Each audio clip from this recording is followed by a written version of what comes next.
Assalamualaikum warahmatullahi wabarakatuh. Halo teman-teman semua, selamat datang di podcast Akademia Islami. Nah, sebelumnya perkenalkan saya Naisa Ariadna, bisa dipanggil Naisa aja. Nah, teman-teman di sini, di episode kali ini kita akan membahas temanya ini berkaitan dengan kehidupan sehari-hari nih, yaitu temanya mengenai antara flexing dan qanaah, yaitu gaya hidup modern dalam perspektif Islam seperti itu. Nah, sebenarnya flexing ini sering kita jumpai ya Iya, Ustadz, benar sekali. tapi ada orang yang menanggapinya dengan positif gitu sebagai inspirasi atau motivasi, tapi banyak juga justru banyak menimbulkan iri dengki gitu. Nah, jadi di podcast kali ini kita ingin membahas bagaimana cara pandang Islam dalam menanggapi fenomena flexing ini seperti itu. Nah, sebelumnya di sini saya bersama narasumber. Ini ada Ustadz Yasir Yasir, Arafat ya. ya. Nah, sebelumnya gimana kabarnya Ustadz? Alhamdulillah baik. Alhamdulillah. Alhamdulillah. Kira-kira tadi kesininya gimana nih? Ada kendala atau? Alhamdulillah lancar-lancar aja. Cuman pas nyari tempat aja sih Oh, ya. iya. Boleh kenalan dulu nih kira-kira sama teman-teman penonton? Ya, halo. Perkenalkan, nama saya Yasir Arafat. Saya asal dari Tasikmalaya, khususnya Kawalu. Jadi teman-teman orang-orang Kawalu, jangan lupa nonton podcast ini sampai selesai. Eh, kita langsung aja kali ya Ya, ke boleh. pembahasan. Nah, kita kan tadi sudah menemukan temanya nih tentang flexing dan qanaah. Nah, sebenarnya menurut Ustadz ini kalau flexing itu apa sih yang dimaksud sama flexing itu? Kalau flexing itu kan asal katanya itu dari flex ya, Ya. memamerkan kekuatan. Nah, jadi kegiatan flexing ini kebanyakan digunakan sebagai memamerkan kekayaan. Kebanyakan di zaman sekarang itu kekayaan, pokoknya hal-hal duniawi lah, seperti mungkin jabatan, harta, dan lain-lain. Nah itu flexing mungkin pamer-pamer kekayaan. Seperti biasanya itu pamer mobil, terus eh, cincin, dan lain-lain lainnya yang bisa membuat bangga, biasanya bangga diri ke arah Suatu sana. kebanggaan tapi Nah, pamer gitu, kayak nah sombong, ya, lebih ke sombong gitu ya. itu benar sekali. Jadi si flexing ini dekatnya ke sombong, ke bangga diri. Kira-kira menurut Ustaz, kenapa sih flexing ini bisa terjadi gitu? Apalagi di kalangan netizen-netizen yang main sosial media gitu. Ya. Kenapa bisa? Sebetulnya ini flexing ini dari zaman dahulu juga banyak banyak orang-orang yang flexing, sehingga di dalam Al-Quran juga dikatakan dalam surat At-Takasur ayat pertama, A'udzubillahi minasyaitonirrajim, Al-Hakumut Takasur, itu di tafsir Al-Baghawi, At-Takasur itu dikatakan mufakhiroh, mufakhiroh itu pamer, flexing. Jadi kan bermegah-megahan telah melalaikan. Nah, bermegah-megahan di sini salah satunya adalah flexing. Ya, di dalam tafsir Al-Baghawi sama di dalam tafsir Al-Qurtubi. Dalam tafsir Al-Qurtubi dikatakan tafakur. Tafakur itu pamer sama flexing. Nah, artinya dari zaman dulu flexing ini juga terjadi. Apalagi zaman sekarang. Kenapa? Zaman sekarang flexing sangat mungkin terjadi. Sangat banyak terjadi. Karena sekarang ada kamera. Iya. Ada sosial media yang sangat memudahkan diri untuk flexing gitu ya. Jadi bisa memang didokumentasikan, dipublikasikan iya. gitu ya. Sesuatu yang kadang-kadang bahkan kalau di kamera itu tidak sesuai dengan realita. Iya. Misalkan kita di foto dekat Ferrari, mungkin orang lain yang kita yang punyanya gitu. Padahal ya punya orang lain. Gitu. Kadang-kadang itu. Jadi kenapa zaman sekarang lebih banyak orang-orang yang berpotensi flexing karena ada sosial media. Ada medianya gitu ya. Nah, ya, ada medianya. Mengumbarnya. Ya. Nah, tadi kan flexing itu diantaranya mengumbar atau memperlihatkan kekayaan, kemewahan. Tapi ada gak batasan saat kita mengumbar itu, apakah bisa disebut kebahagiaan atau pamer? Oh iya, Batasannya seperti apa gitu? ya. Jadi banyak lah mungkin orang-orang yang flexing itu alasannya untuk berbagi Ya, kebahagiaan. ya. Ada juga yang mungkin ya self reward, Oh ya, ya self self reward ya. reward dan lain sebagainya. Nah itu bagaimana batasan-batasannya? Sebetulnya jelas sangat berbeda antara flexing dengan berbagi kebahagiaan. Nah kalau misalkan flexing itu kita mengapresiasi diri, katanya kita ingin mengapresiasi diri karena sudah berusaha mendapatkan kekayaan, Ya. mendapatkan mobil, mendapatkan kemewahan, sehingga diperlihatkan pada orang. Nih, ini punya saya. Kayak gitu kan, kalau flexing itu kayak gitu. Nah itu jatuhnya ke pamer, takabur, sombong, dan lain-lain. Kalau berbagi kebahagiaan, itu dalam Al-Quran dikatakan, Qul bifadlillahi wa birahmatihi fabidzalika falyafrahu.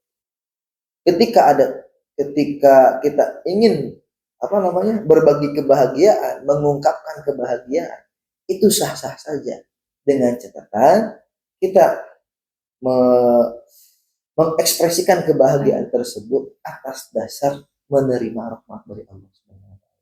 Itu contohnya itu jelas lah. Contoh misalkan kisah Zulkarnain yang mungkin sekarang anak muda ini harus harus harus harus benar-benar membaca atau mendengarkan kisah Zulkarnain tersebut. Ketika Zulkarnain membenteng Ya'juj Ma'juj, oh Ya'juj Ma'juj, kisah Ya'juj Ma'juj. Oh, sering Sering ya. sering lewat. Nah itu ketika membenteng kampung Ya'juj Ma'juj, itu prestasi yang luar biasa, sangat-sangat luar biasa.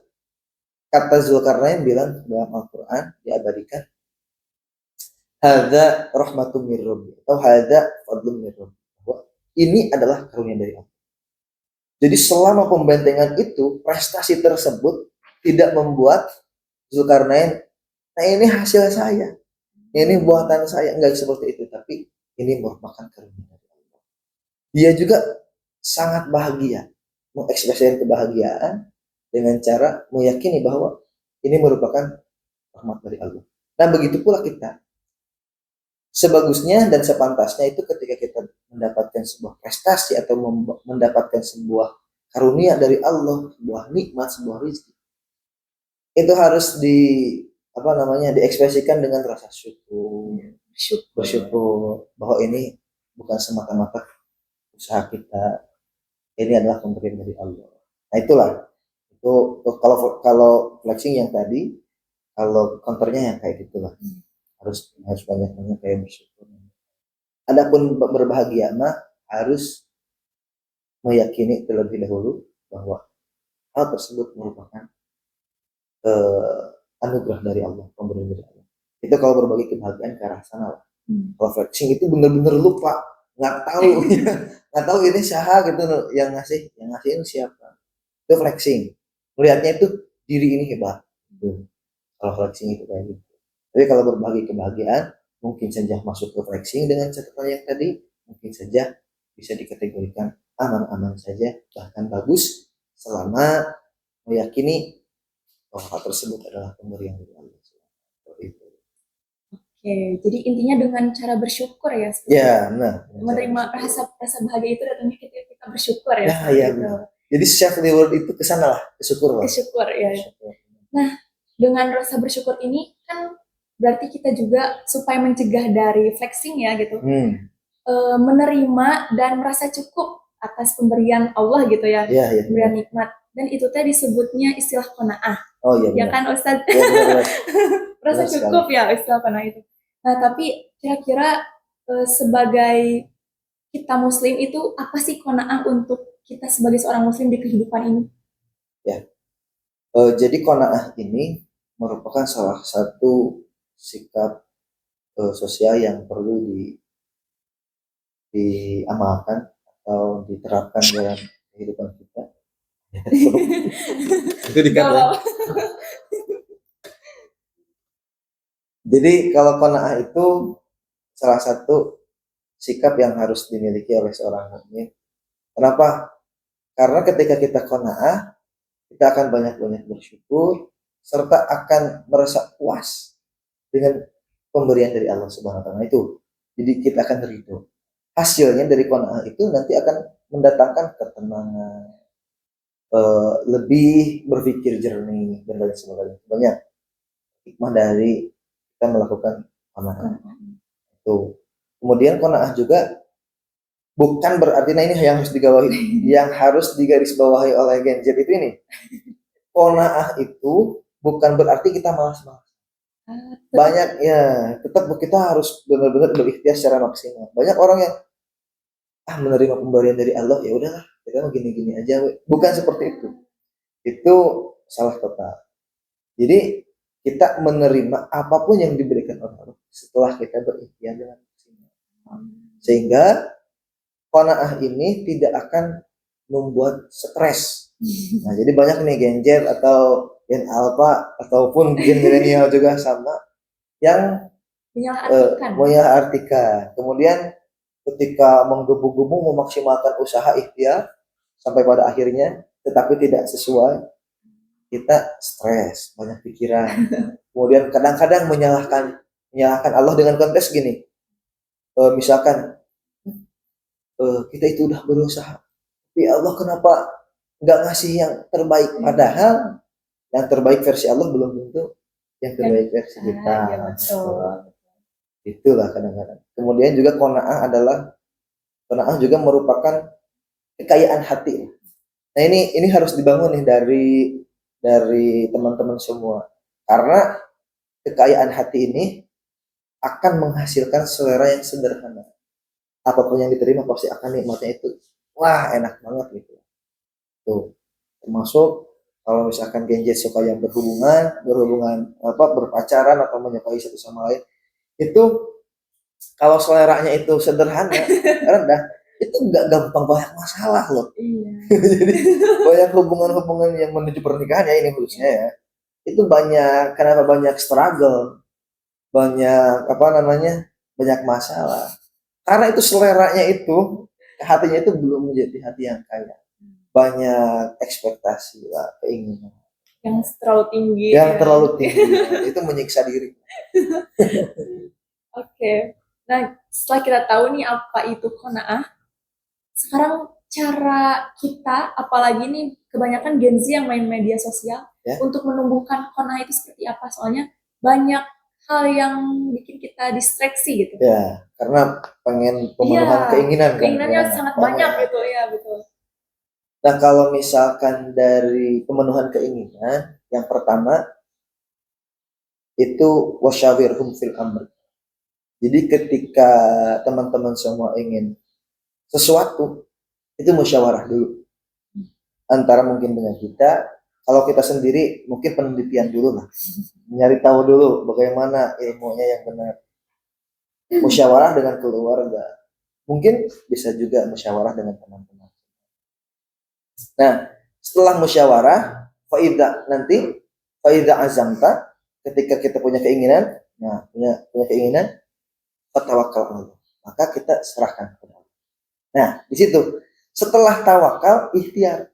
Nah, banyak yang menyalahartikan ketika kita tawakal nggak usah ikhtiar. Padahal tawakal dan ikhtiar itu berkesinambungan, bersamaan. Kita tawakal menyerahkan diri kepada Allah, kemudian kita juga ikhtiar dengan maksimal. Baru setelah tawakal ikhtiar, nanti kesananya apapun hasilnya, ketika dilandasi dengan musyawarah, dengan tawakal, ikhtiar, dan jangan salah bahwa ikhtiar ini merupakan ibadah. Ikhtiar ini ibadah. Setelah itu barulah nanti apapun hasilnya yang Allah berikan kepada kita, itu kita akan menerima dengan baik. Setelah menerima dengan baik, hasillah syukur. Jadi berkesinambungan. Yang pertama kita musyawarah, kemudian kita luruskan niatnya, kemudian setelah punya keinginan, niat yang baik, tawakal beserta ikhtiar, hasilnya akan bisa didapatkan dengan luar biasa lah. Insyaallah puas, ya syukur. Itu lah. Kalau ingin memenuhi keinginannya, caranya seperti itu. Oke. Nah, setelah kita tahu cara untuk berqanaah ini, kita masuk ke ini ya, kayak banyak dampak dari flexing ya kan. Oh iya benar. Nah, dampak-dampaknya. Apalagi saya juga mengalami ya ketika melihat ya orang-orang, apalagi orang-orang kayak public figure gitu ya, Ya flexing. Kadang kita benar. kayak aduh pengen gitu. Kira-kira menurut Ustaz dampak bagi orang tersebut apa gitu? Gini ya, dampak buat orang yang melihat flexing atau Iya, yang flexing? yang melihat orang yang berflexing, Oh orang ya. yang pamer. Ya, yang pertama ini yang paling fatal ya. Yang paling fatal itu di arah tidak bersyukur. Jadi takutnya ketika kita melihat orang yang flexing itu menjadi apa namanya, tidak bersyukur. Kenapa? Karena kita melihatnya ke atas, kondisi yang ada di atas kita gitu. Itu sedangkan kalau kita tidak bersyukur, nah nikmat itu tidak akan ditambah. Padahal kan kita itu pengen, ketika melihat orang yang flexing itu kan kita ingin lebih dari dia atau ingin sama dengan dia, ingin nambah lah dari nikmat yang sekarang ini. Nah salah satu caranya itu bersyukur. Ketika kita melihat orang flexing malah tidak bersyukur, nah itu takut. Jadi jangan sampai kita tidak bersyukur karena melihat orang-orang pamer kekayaan. Itu efek dampak yang pertama. Kemudian juga kadang-kadang ini yang menjadi mental yang jelek di kalangan kita, anak-anak muda semuanya, mau milenial, mau Gen Z, mau apa, itu sama aja. Jadi pengen kayak instan. Nah, Iya. gimana caranya supaya kita itu langsung kaya? Makanya banyak anak muda yang terjerumus ke dalam judol lah. Iya, Judol ke situ. Karena di judol itu ekspektasinya itu kita bisa kayak instan. Ternyata malah menjerumuskan. Nah itu juga dampak negatif. Bahkan orang tua yang pengen kaya juga karena lihat orang flexing itu lari ke judo sebagian, yang pada akhirnya malah merusak gitu kan. Dia punya tanah dijual, punya rumah dijual, dan lain-lain. Kayak gitulah yang terdampak. Kemudian juga yang ketiga, apa namanya, jadi kurang pede. Jadi kurang pede ketika kita minder terus, kurang pede. Kemudian juga gengsinya makin naik lagi, makin tinggi lagi. Itu benar-benar terjadi lah. Karena padahal lihat HP doang gitu, kita pernah lihat HP doang, tapi jadi selera itu menggebuk gengsinya. Hebat. Itulah lumayan fitnah di zaman sekarang itu kayak gitu. Tantangannya susah banget ya gitu. Ya benar-benar harus benar-benar kita selalu introspeksi evaluasi lagi lah. Sama ini juga nggak sih Ustadz, selalu ingin membandingkan diri sama orang lain. Nah gitu iya. Selalu ingin dibandingkan. Jadi menuju hilang jati diri lah. Iya, jadi nggak benar-benar jadi diri sendiri. Karena kita sering membandingkan. Oh dia udah punya anu, kita belum. Atau kadang-kadang nih kita punya ini, dia belum. Kadang-kadang gitu. Itu budaya atau sikap yang kurang bagus. Apalagi dalam ajaran agama Islam. Sangat tidak bagus. Jadi flexing juga dapat ngaruh ke mental kita ya sebenarnya. Iya benar, ke mental. Jatuhnya benar-benar jadi sakit mental ya. Iya, sakit mental harus dibenerin. Dibenerin lagi. Mental down gitu ya. Nantinya bakal banyak stres, resah, gelisah. Itu dari situ lah. Jadi gak tenang gitu gak ya. Tenang gitu. Kalau orang yang qanaah tadi kebalikan flexing, itu justru lebih tenang. Nah, sekarang ke solusinya deh kayaknya kita bakal lanjut. Nah, solusi apalagi kita nih Gen Z untuk menahan diri kita mengikuti keinginan yang kita pengen gitu. Solusinya apa supaya kita terhindar dari flexing itu? Iya. Gimana? Jadi solusi yang kita bisa lakukan untuk menggunakan media sosial dengan bijak biar kita terhindar dari flexing itu. Iya benar. Caranya. Yang pertama kita harus mengingat ke hakikat dunia. Jadi hakikat dunia ini adalah fana gitu. Sementara akan rusak gitu. Nah, orang-orang yang flexing itu kan dia membanggakan atau memamerkan kekayaan. Nah itu yang pertama, kalau kita tahu hakikatnya, itu kekayaan itu adalah sementara, hakikat dunia lah. Kemudian dunia itu hina. Nah, kenapa? Karena kalau kita tahu bahwa kekayaan atau harta itu hina, kita tidak akan apa namanya? Kita tidak akan tergiur. Kita tidak akan tergiur untuk memilikinya gitu. Jadi kalau misalkan kita menganggapnya dunia ini adalah istimewa, otomatis kita akan tergiur, kita akan menginginkannya, kita akan tersinggung gitu. Nah, makanya kita harus tahu dulu hakikat dunia itu seperti apa. Bahkan kan dikatakan dalam keterangan itu tidak lebih baik daripada satu sayap lalat. Nah, artinya memang dunia itu tidak seberharga itu di hadapan Allah. Kalau di hadapan orang-orang yang selalu berkehidupan dunia itu dunia ini adalah istimewa banget. Makanya kita harus tahu dulu hakikat dunia itu seperti apa. Yang pertama itu rusak, yang kedua itu sementara, dan dunia ini adalah merupakan anugerah dari Allah. Jadi harus tahu siapa pemberi. Itu juga harus tahu siapa. Kita husnudzon kepada Allah. Kalau misalkan kita lihat ya, orang diberikan kenikmatan, insya Allah akan memberikan kepada kita. Terus gitu, husnudzon kepada Allah, insya Allah akan memberikan anugerahnya. Mudah-mudahan lah. Nah itu jadi salah satunya harus tahu hakikat dunia itu seperti apa. Dan orang yang flexing itu sebetulnya ya, banyak teman-teman saya juga yang pernah mengalami flexing gitu, dia mengatakan ketika kita pamer itu bukannya malah tenang, justru tambah resah, tambah gelisah gitu. Oh, kenapa tuh? Karena nantinya haus validasi gitu. Jadi efek orang yang flexing itu haus validasi. Ketika misalkan punya mobil baru, cepet-cepet pengen dipamerkan ke teman-teman, ingin diakui bahwa baru beli mobil lagi dan lain-lain. Itu benar-benar capek gitu. Terus kalau ada yang rusak tuh malu dianya, karena ketahuan si mobilnya itu mungkin rusak atau mungkin udah nggak ada, itu jadi gengsi lagi lah gitu. Tuh, jadi memang benar-benar kalau kita pengen kayak orang dia juga, ya tidak terlalu nikmat lah. Jadi tahan. Yang pertama harus tahu hakikat dunia. Tuh. Kemudian juga yang kedua, jadi pertanyaan apa? Solusi buat gadget ya. Iya, buat Gen Z ini. Yang pertama yang tadi kita harus tahu hakikat dunia. Yang kedua ini kita harus melatih diri.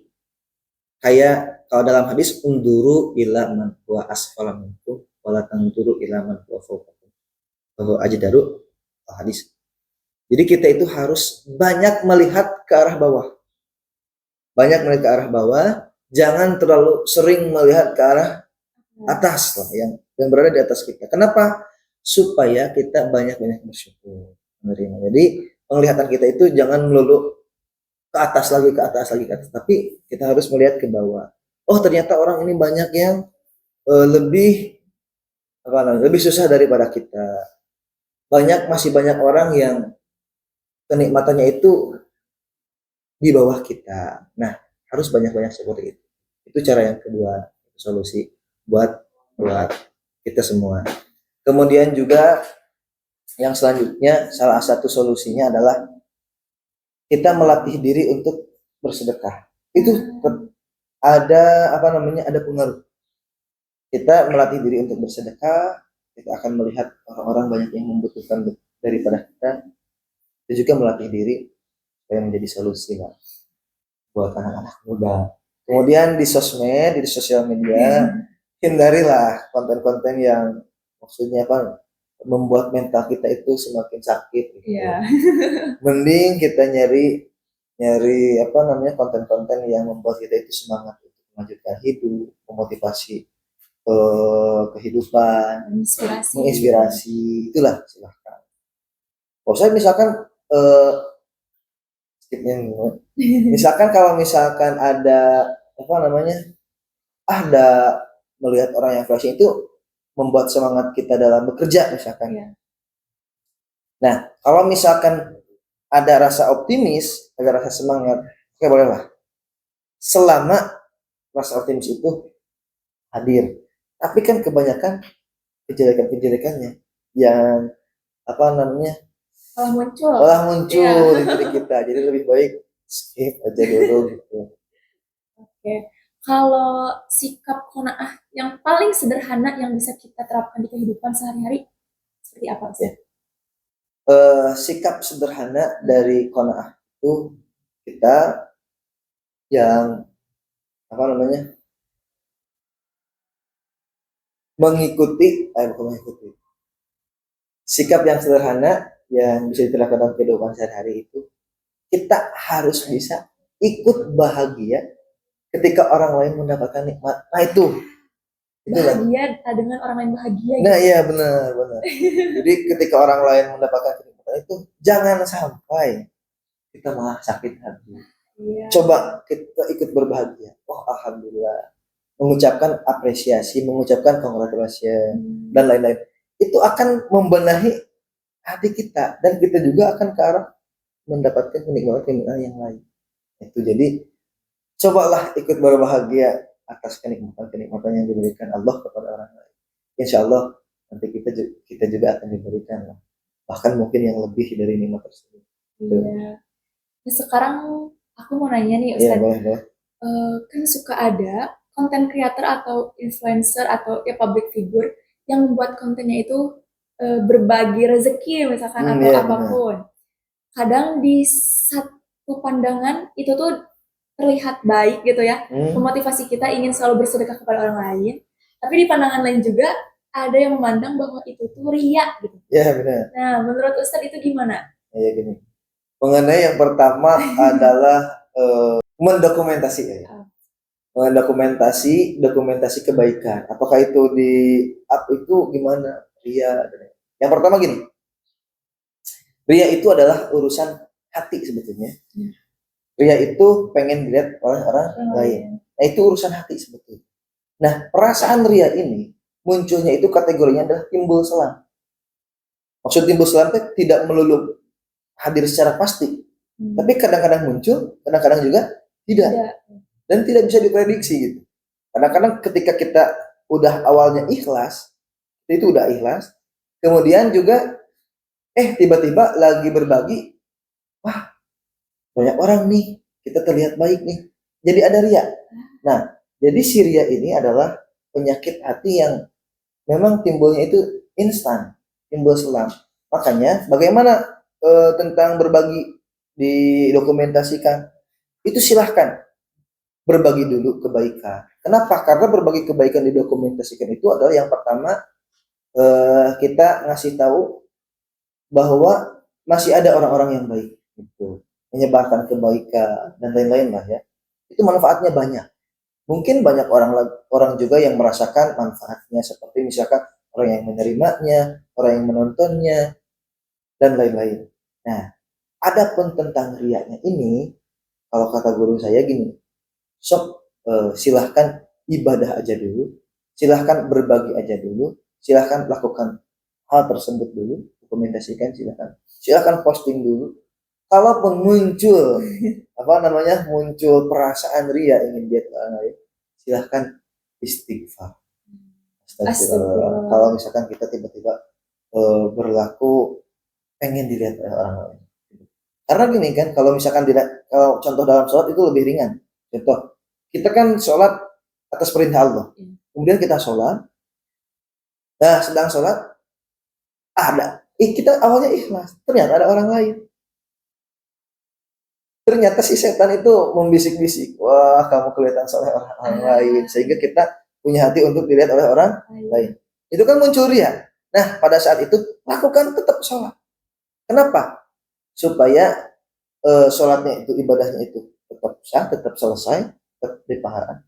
Adapun riaknya itu istighfar, kasih istighfar, dokumentasikan, menyebarkan video-video kebaikan. Karena zaman sekarang itu benar, kemaksiatan itu lebih banyak muncul gitu di media daripada kebaikan. Jadi harus balance lah. Kita harus menandingi kemaksiatan tersebut. Seperti itu. Dari teman-teman ada yang mau bertanya? Barangkali, ayo. Terus juga ini kebetulan nih, sekarang kan ini kita take video di bulan Ramadan. Iya. Nah ini benar-benar jadi bulan yang bagi orang-orang menginginkan flexing itu momentum Iya, sebenarnya. momentumnya di Ramadan. Di Ternyata di Ramadan, Ramadan ya. ya. Yang Khususnya pada buka bersama bukber itu banyak sekali orang-orang yang flexing. Dan kita pun orang yang tidak flexing, tidak memamerkan kekayaan karena tidak punya mungkinnya. Iya. Kenapa kita tidak flexing? Karena kita tidak punya. Iya. Mungkin karena itu kita makin minder. Untuk ikut bukber, malu gak punya apa-apa. Kadang-kadang kan seperti Iya. itu. Padahal ya intinya hal tersebut jangan ya. Nah itu gimana tuh bulan Ramadan malah jadi ajang untuk Ajang untuk flexing flexing. itu gimana? Nah itu ya itu mah harus intinya harus banyak-banyak introspeksi. Hilangkan sikap-sikap atau sifat-sifat yang seperti itu. Khususnya kita sebagai umat muslim, umat mukmin, umatnya Nabi Muhammad SAW. Kita harus menjadikan beliau panutan. Beliau itu enggak suka pamer-pamer. Hindari fleksinya, hindari juga kita melihat orang-orang yang Flexing. Gitu. Iya. Barangkali teman-teman Teman-teman ada yang mau boleh silakan. Jadi sebenarnya ya bisa Iya. ketika kita itu dari awalnya itu sudah berniat baik untuk membagi, tapi tiba-tiba nih ketika itu terus berkelanjutan terus muncul dari kita itu ria. Nah itu untuk mencegah agar tidak berketerusan kita mempunyai sifat ria itu seperti apa? Ya, yang pertama tadi kalau ketika muncul kita langsung istighfar aja. Yang kedua ini, yang kedua kalau gak usah disebutnya langsung ya. Yang kedua tadinya mau nyebut referensi, cuman ini kalau disebut bahaya. Oh, oke. Di antaranya yang bisa membuat meredam ria itu adalah bahwa pujian dari manusia itu tidak seberapa. Dan justru pujian dari manusia itu adalah menjadi penyakit hati kita tentunya. Nah, jadi kita fokusnya di yang penting baik di hadapan Allah. Nah itu. Kalau kita fokus ke yang penting baik di hadapan Allah, yang penting baik di hadapan Allah, yang penting baik di hadapan Allah. Itu insya Allah kita akan selamat. Selamat dari riaknya. Karena baik di sisi Allah itu mendekatkan kita kepada ikhlas. Jadi jangan tergiur dengan pujian-pujian manusia. Karena manusia itu di depan memuji, di belakang mencaci ya, gitu ya. Mencaci ya betul. Di depan memuji, di belakang mencaci. Jadi jangan tergiur. Kalau kata teman saya itu anggaplah ketika kalau kita berbuat baik, anggaplah sekitar itu hewan. Anggaplah semuanya hewan. Supaya menjaga hati tidak dia. Kayak itulah diantaranya. Barangkali masih ada lagi. Ada lagi yang mau ditanyain dari teman-teman? Atau dari teman-teman juga bisa nanti di kolom komentar ditanyain aja. Nanti kita bantu menjawab. Siap. Jadi silahkan komen-komen. Iya. Mungkin pertanyaan yang random juga silahkan. Iya, apa ya Ustaz ya. Kalau udah nih Ustaz, kira-kira Ustaz mau menyampaikan pesan atau motivasi apa nih terutama untuk kita seumuran saya sebagai Gen Z supaya hidup itu lebih bersyukur, merasa cukup dan terhindar dari sifat-sifat yang selalu berlebihan gitu. Oke. Ini yang selalu saya ingin sampaikan kepada diri saya sendiri bahkan kepada teman-teman semuanya. Yang pertama, kita itu hidup di dunia ya. Hidup di dunia ini adalah fase ketiga kalau nggak salah itu fase. Nah, kita itu harus punya visi misi. Sebagaimana kita belajar di organisasi, sebagaimana kita belajar di sekolah, di kampus. Selama kita tidak punya visi misi, maka hidup kita tidak akan terarah. Nah, maka ada 4 kriteria. Ada beberapa kriteria. Yang pertama, ada orang yang ingin sukses dunia saja. Visinya itu sukses dunia. Yang kedua, ada orang yang ingin sukses akhirat saja. Visinya itu. Yang ketiga, ada orang yang tidak ingin sukses dunia, tidak ingin sukses akhirat. Yang keempat, ada juga orang yang visinya itu ingin sukses dunia dan ingin sukses akhirat.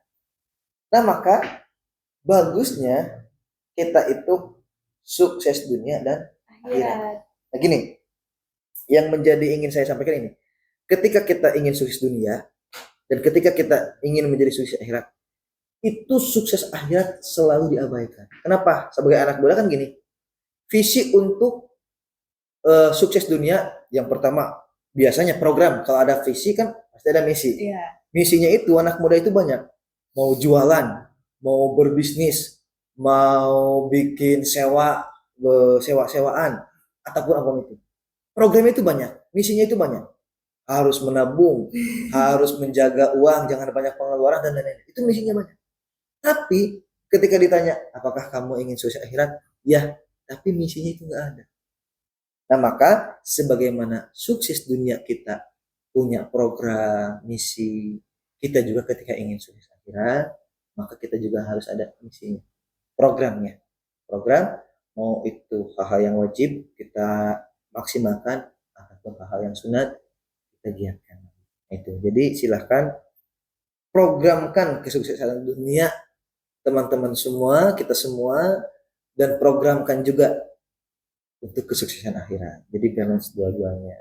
Jangan sampai kita terus menggerutu karena tidak dikasih rezeki gitu. Ke Allah itu menggerutu saja, tidak banyak bersyukur. Padahal gara-gara kita mungkin tidak memprogramkan. Ataupun nanti kita menyalahkan stres, itu namanya stres, kenapa ini bisa stres? Padahal ruh kita tidak banyak dikasih asupan. Oh iya. Tadi kita di belakang udah ada ngobrol-ngobrol sedikit. Tadi saya itu sebelumnya menanyakan tentang kalau kita udah dunia itu harus ada orang yang mengingatkan kita. Kalau misal kan yang di backstage kita itu berbicara tentang guru yang mengingatkan kita. Kalau misalnya kita itu nggak dekat sama guru, terus nggak punya orang yang benar-benar mengarahkan kita, nah itu kita itu untuk mencegah dari hal itu semua itu seperti apa? Kalau kita nggak punya guru gitu. Ya, kita sama guru. Oh ya. Kan kalau tadi kita ngobrol di belakang kan, terus tadi sosok yang saya bicarakan juga dekat sekali dengan guru, makanya guru itu sampai menyebutkan sampai menegur. Oh iya. Jadi gak ada yang membimbing kita. Iya. Nah, ya. Ya, memang kalau misalkan alternatif lain mungkin kita itu selain punya guru, mungkin kita harus ada bantuan dari teman-teman atau keluarga untuk mengingatkan sikap-sikap kita yang berlebihan. Karena kalau tidak diingatkan, mungkin kita juga tidak akan menyadari gitu. Nah, tapi untuk perubahan kelanjutannya biasanya dimulai dari evaluasi diri. Jadi sebelum orang lain mengingatkan, kita evaluasi diri. Ternyata ada perubahan sikap gitu. Kalau evaluasi udah berhasil, ya mungkin pengingat dari teman-teman dari keluarga itu hanya sebagai penambah. Karena kan ada orang kalau kita kasih tahu itu nggak berubah. Kenapa? Karena dia belum menemukan sama diri. Karena dia belum menemukan sikap berlebihan oleh dirinya sendiri. Jadi harus mulai dari diri dulu kita. Kalau kita memang tidak punya guru sebagai pengingat. Tuh. Tapi kalau enak itu guru. Cuman guru juga nggak sembarangan ya. Nggak sembarangan. Karena kalau di sosial media ini sekarang guru-guru itu yang dikatakan guru banyak oknumnya gitu. Iya. Banyak oknumnya sehingga memang kesan guru yang menjadi sebagai pembimbing itu jadi negatif. Iya. Padahal memang yang tampilnya, yang munculnya belum mumpuni gitu, belum mumpuni. Karena guru yang menjadi pembimbing itu sebetulnya ada ada kriteria-kriteria tertentu lah, ada kriteria-kriteria tertentu, yaitu dia itu benar-benar tahu kondisi kita, karena perjalanan kehidupan sebelumnya kan, karena kita pernah jadi muridnya, karena tahu kebiasaan kita dan lain-lain. Dan biasanya seperti itu yang guru yang bisa mengarahkan kita itu yang udah tahu dari sebelumnya. Kalau guru-guru di sosial media apalagi di TikTok ada cek kodam dan lain-lain. Itu udah bener-bener kelewat lah. Itu oknum-oknum yang belum mumpuni tapi pengen apa namanya, pengen pengen muncul di media lah ya, pengen FYP mungkin ya. FYP, Yang dikenal juga pengen dikenal mungkin. juga. Oh ya, sebelumnya saya juga termasuk Gen Z ya teman-teman semua di media. Karena tadi saya menyinggung Gen Z, milenial, Gen Alpha. Kalau diketahui saya juga termasuk Gen Z. Ya. Tuh. Barangkali masih ada lagi. Atau hal-hal mumpang-mumpang di sini, saya juga pengen tahu bagaimana sih kebiasaan. Maaf ya, mungkin nggak apa-apa kalau habis baterai atau gimana, nggak usah detek juga. Cuma saya ingin tahu kebiasaan-kebiasaan di mahasiswa itu zaman sekarang ya. Mungkin antar kota itu beda kan? Iya. Antar kota itu beda mungkin kebiasaannya. Tapi di Tasik ini khususnya, saya ingin apa namanya? Ingin bertanya yang pertama mungkin di kampus saya itu kagum kepada mahasiswa. Karena sebagian itu ada yang semangat dalam ibadahnya itu. Nah, itu bagaimana apa namanya? Kehidupan mahasiswa Tasik zaman sekarang itu bagaimana? Mau dari segi agamanya, mau dari segi gayanya, mau dari segi apa? Barangkali teman-teman ada yang ingin menyampaikan. Ini aku mau menjawab deh. Ya boleh sekali. Saya kan sebenarnya bukan asli dari Tasik ya, dari Ciamis gitu. Oh siap. Tapi ternyata kehidupan kulturnya ya di Tasik sama Ciamis ternyata beda gitu yang saya rasakan. Bedanya apa tuh? Kalau apa ya? Kalau saya tuh merasakan di Ciamis tuh lebih sepi dan sunyi, rasanya lebih ya Adem, aman. adem, iya gitu. Tapi setelah ke Tasik, apalagi waktu beberapa tahun yang lalu, banyak geng-geng motor itu justru bikin saya kaget. Karena di Ciamis tuh jarang banget, bahkan nggak ada gitu kayak gitu. Iya benar. Terus kalau saya itu menyeimbangin antara ibadah sama ini sama kuliah gitu ya, Iya. hal dunia. Sebenarnya justru saya lebih ke apa ya, semakin menurun. Kayak apa ya, kedampakin dari kultur di sininya gimana ya, lebih seringnya tuh malah main sama teman-teman gitu. Kayak dulu tuh hampir sering sholat duha, sekarang udah jarang-jarang gitu. Puasa sunat juga gitu. Jadi kayak ngerasa lebih, atau emang sudah masuk dunia kuliah yang dulu waktu di sekolah tuh beda gitu mungkinnya. Jadi mungkin gini, mumpung ingat juga yang tadi udah gitu. Ada perbedaan antara milik dan rezeki. Tuh.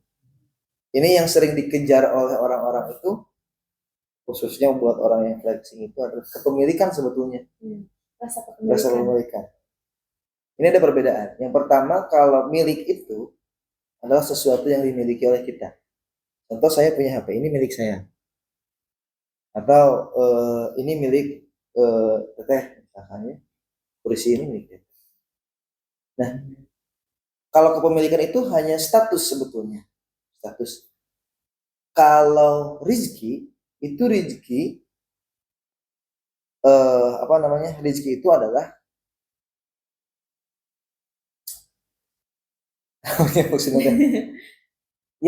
sesuatu yang terasa manfaatnya oleh kita. Itu rezeki.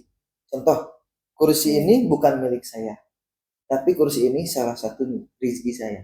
Saya bisa merasakan manfaat dari kursi ini.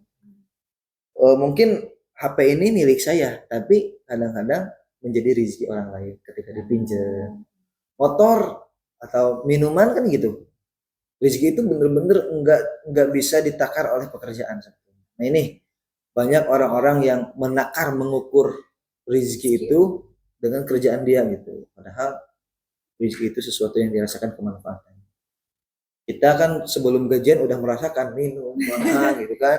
Kadang dari orang lain, kadang dari siapa. Itulah rezeki. Jadi sesuatu yang dirasakan. Nah, Allah itu pasti akan memberikan rezeki kepada hamba. Pasti. Semua manusia, mau itu yang muslim, mau yang non muslim, itu pasti dikasih. Nah, itu. Kenapa? Karena Allah yang menjamin rezeki tersebut. Yang datang dari mana saja. Kemudian juga dan itu membuktikan bahwa dunia itu hina. Jadi diberikan kepada orang-orang yang bukan iman kepada Allah. Allah memberikan rezeki kepada orang-orang yang tidak beriman. Itu adalah salah satu ciri bahwa dunia ini adalah hina. Tidak ada kebanggaan sama sekali di hadapan Allah. Itu di antara yang tadi lupa ya. Tadi lupa. Kemudian memang kalau di arah mahasiswa itu, saya pribadi dulu ketika sebelum menjadi mahasiswa, ya mendingan lah gitu kan. Mendingan di arah peribadatan. Tapi pas jadi mahasiswa, itu kayak merasa jauh banget dari Allah gitu kan. Kayak merasa jauh banget dari Allah. Kenapa? Karena lingkungan itu yang membentuk. Kalau saya rasakan itu dari lingkungan yang membentuk. Kalau alam tiap teman-teman semua mungkin beda. Terus memang Tasik itu emang sekarang Tasik nggak bisa diem, wanya berisik. Iya. Aktif banget. Oh iya, ini yang greget ingin saya sampaikan itu gini. Dulu itu Tasik itu dikenal sebagai kota santri. Iya. Kemudian ada sebagian konten kreator yang mengungkapkan dengan bangganya, dia bilang gini, dulu itu Tasik adalah kota santri, sekarang Tasik adalah kota gangster. Dia mengungkapkan kalimat tersebut seakan-akan bangga dengan Tasik kota gangster. Itu saya ngerasa, wah, udah bagus-bagus Tasik dikaitkan dengan kata yang baik lagi. Tasik kota santri kan kesannya itu positif lah. Ya. Ini malah bikin kalimat yang Tasik itu dikaitkan dengan hal yang lebih ke arah, mungkin saya pandang ke arah negatif. Kenapa?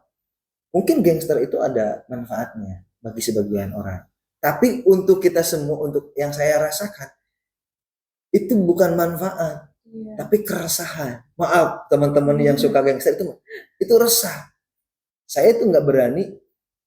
Sekarang udah berapa tahun saya itu nggak berani keluar dari rumah jam 10 malam, itu nggak berani. Mau itu weekend, mau itu nggak weekend, weekday gitu, itu nggak berani. Kenapa?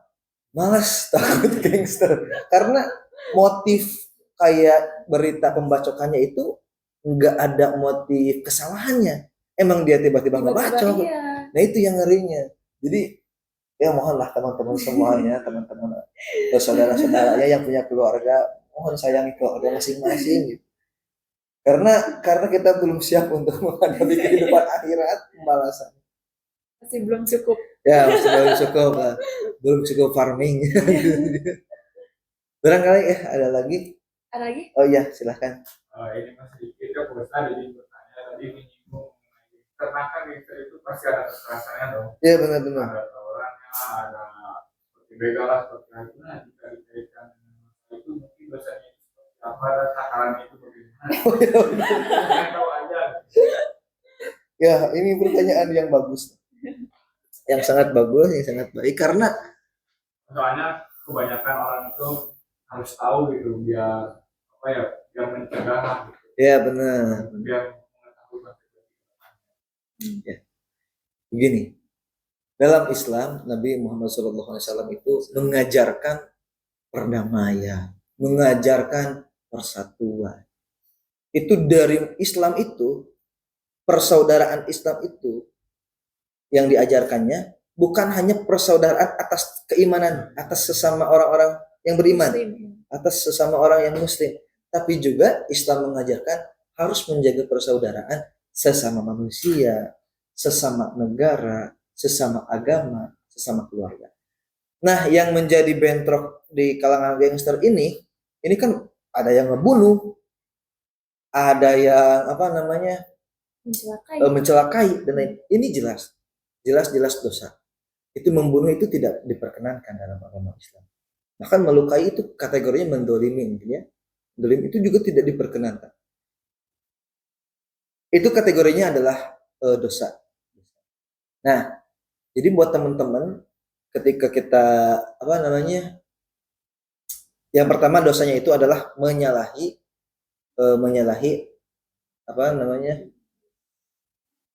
melanggar aturan-aturan Allah, melanggar larangan Allah. Bahkan di dalam agama kan gini, kita tidak boleh memerangi sebelum diperangi. Biasanya gitu kan. Jadi kalaupun kita gimana kalau misalkan ada gangster nyerang terus kita ngelawan. Nah, kalau kita melawan itu bagus. Kita melawan gangster. Kalau gimana kalau kita mati itu syahid. Kenapa syahid? Gini, nah ini yang jadi masalah gini. Ada syahid itu kalau melawan. Kalau tidak melawan itu nggak syahid, itu mati konyol. Lagi. Kenapa? Begini, kalau gangster nyerang kita, kemudian kita berusaha melawan semampunya aja gitu. Semampunya aja. Maka kalau kita mati itu kita syahid. Kenapa? Karena kita hifdzun nafsi, kita menjaga diri, kita ingin diri ini selamat gitu. Tapi kalau kita misalkan ketika diserang gangster pasrah, nggak melawan sama sekali atau nggak kabur sekali, itu malah diem bacok. Itu mati konyol. Jatuhnya itu mati konyol. Kayak seperti kita lagi sholat gempa, terus kita malah diem, terkena reruntuhan, meninggal, itu mati konyol jatuhnya. Kenapa?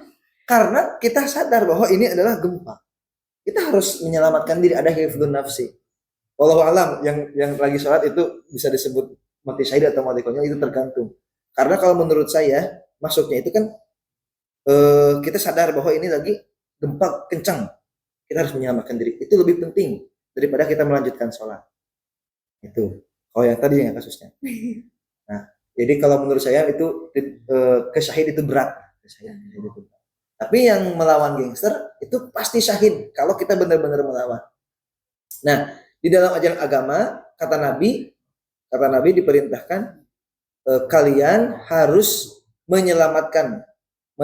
kalian harus menolong orang yang dolim dan orang yang didolim.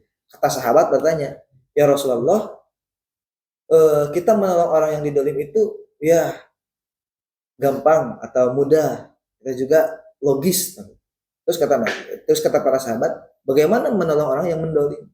Nah, kata Nabi dengan cara mencegahnya. Nah, jadi ini tugas para pemerintah juga. Bukan hanya tugas kita mengedukasi gangster, karena gangster itu kalau diedukasi malah melawan. Iya, udah susah ya. Nah, malah mengancam, malah lain-lain. Jadi juga aparat kepolisian, pemerintahan juga harus menertibkan. Itu yang punya kuasa kan mereka. Kalau kita malah dibacok. Barangkali masih ada lagi. Kayaknya udah cukup Ustadz. Nah teman-teman, alhamdulillahirabbil alamin. Episode pertama kita kali ini tentang flexing dan sikap qanaah. Kita sudah selesai Ustadz. Nah, Ya, alhamdulillah. alhamdulillah. Semoga teman-teman di episode kali ini bisa mendapatkan banyak pelajaran dari apa yang telah kita diskusikan dan telah kita sampaikan seperti itu.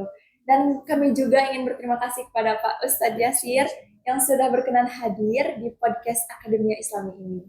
Mungkin dari saya dicukupkan. Saya mohon maaf Ustadz jika ada kesalahan dan kekurangan dalam menyampaikan ataupun perilaku saya.